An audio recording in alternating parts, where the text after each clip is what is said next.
All right, guys, we got Jarkel. Let's start us off with a question.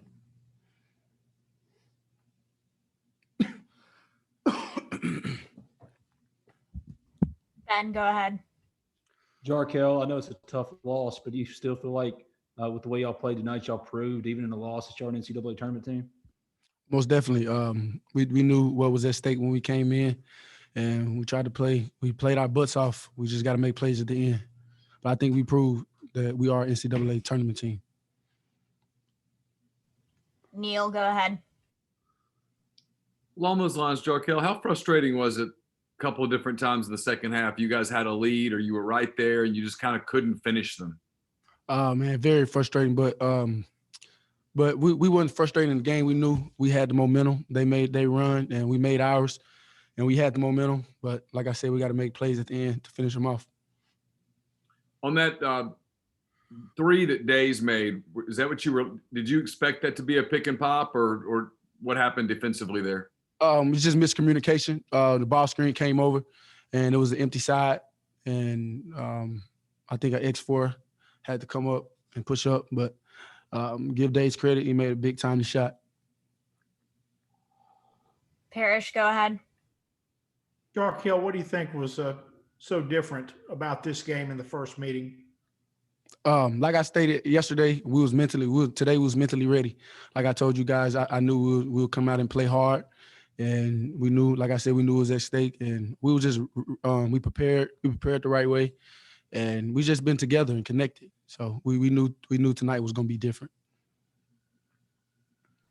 Ben, go ahead. Jarkel, I know it's not the results y'all wanted, but for you, you had a pretty special night tonight, and you had a really special run there in the middle of the second half. Tonight, just what about this game? What was clicking for you tonight, really?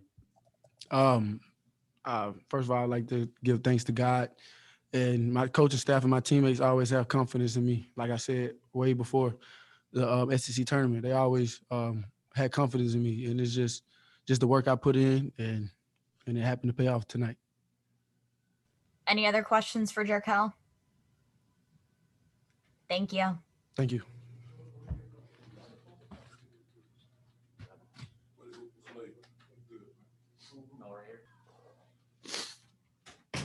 All right, question for Romello. Ben, go ahead. Same thing I asked Jarkel Romello. Even though y'all lost tonight, you still think y'all proved y'all an NCAA tournament team? Definitely. I feel like we came out and played hard. I felt like we had a great game. We fought to the end, and I feel like we definitely proved that we're an NCAA tournament team.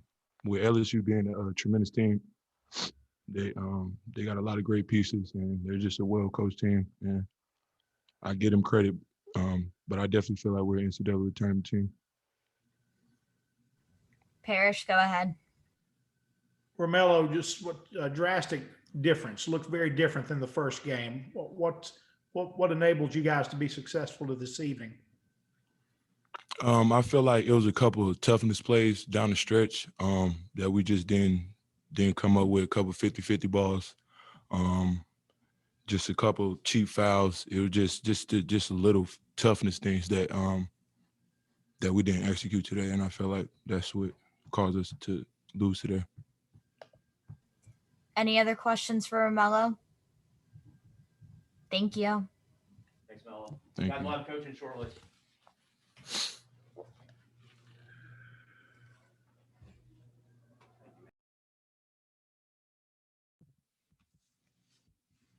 All right, guys, we got Coach Davis. Coach, you want to start us off with an opening statement?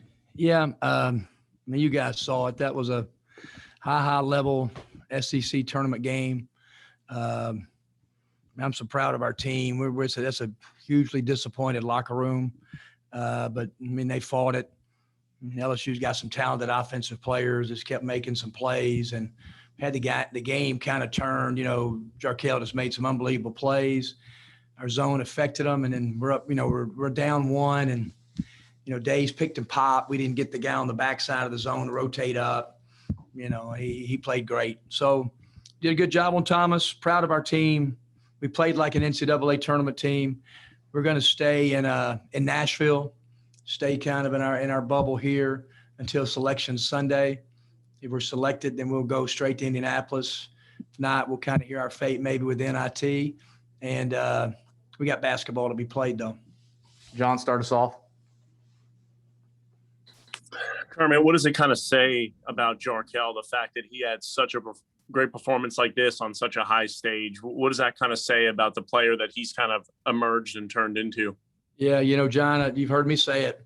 The game just honors toughness. It just does. I know it's corny, but it's not corny. It just does. When you're the first guy in the gym, if you're the first guy in the meeting room every single time we meet in the hotel this year, that's what you deserve. And now you got to have talent, and he's got talent. And he's made some tremendous amount of improvement. And so happy for Jarkel. And I know he's really disappointed, but boy, he made some great plays down the stretch. You guys are so close, literally right there on the brink of getting in. After this press conference, are you guys going to kind of watch that Colorado State, Utah State game and kind of see and kind of keep an eye? I'm basketballed out, John. I'm not watching any more ball tonight. I promise you that. I've seen enough basketball. I have. I think we're all kind of mentally fatigued, and I just hope we've got some holes in our resume. But if you're a committee member and you're watching that game right there, you say that both those teams are NCAA tournament teams. We're playing like one now. We got beat by a really, really good LSU team who played at a very high level tonight.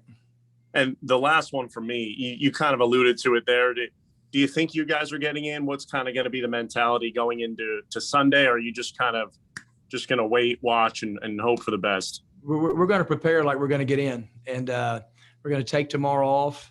We're going to get a practice time at Vanderbilt on Sunday. We'll gather in the hotel and watch the selection show late Sunday and just see what happens. And so we'll see. I don't know. Just depending on what may happen. If not, then NIT selection comes out later that night. I know we look forward to playing NIT. I think it'll be one of the best fields that's ever had with only 16 teams. So we just think we got basketball ahead, and hopefully we're looking forward to that. Go to Tyler. Kermit, you already touched on the disappointment following the game, but was there still a quiet confidence around the whole team in the locker room that you guys are still a March Madness team? Yeah, I told our guys, we're going to play basketball. I said, I know it's disappointing, man, they're heartbroken, but because we knew we won tonight, we thought we were definitely in, and we fought it. We fought it, couldn't make the plays right down the stretch. They made some 50-50 plays, but yep, I'm proud of our team. I told them that, proud of them. There's no moral victories at all, zero, but I'm proud of how they prepared. And to see our team 2 months later, for the team that played LSU back in early January to now, and to see the progress that we've made, and that's a tribute to assistant coaches, the players. They've hung tough now, and quality team that we've developed into. Go to Nick.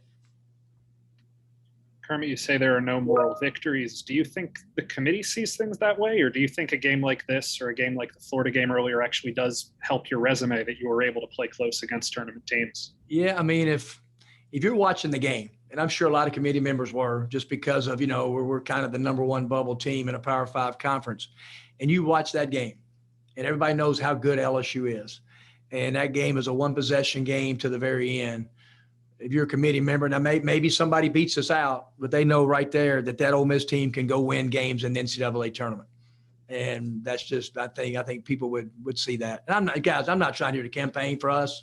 I'm just telling you facts, being in it for 38 years and our holes in our resume from maybe a couple games back in December, it may penalize us there. But right now we're playing like one for sure. Neil, go ahead. Kermit, you basically answered every question I was going to ask. How do you pass the time over the next 44 hours or whatever?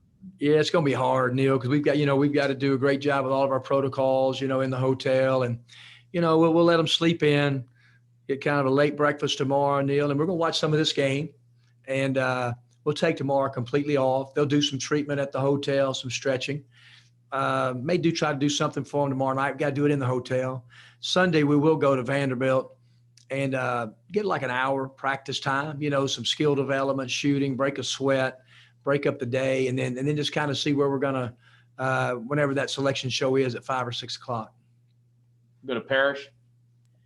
Carmen, how different is this season with this idea that you could get in if one or two other teams have COVID and that sort of thing? I mean, how does that play in just the emotions and what you guys are thinking right now? Yeah, you hate it for those teams that deserve to get in. It sounds like that they're including Kansas and Virginia, in the committee's brackets right now, and I think both of those teams are really trying to play, no question about it.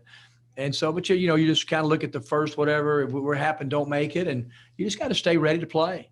I mean, you just got to stay ready to go. It's like those guys that are trying to qualify on those golf tours. And guys are warming up at 6 o'clock in the morning. Somebody gets hurt, then they got to go boom play. And so that's what we are. We're going to practice like we're going to play either an NCAA tournament or the NIT. Any more questions for Coach Davis? All right, Coach. Thank you. Thank you, guys. Thanks, guys.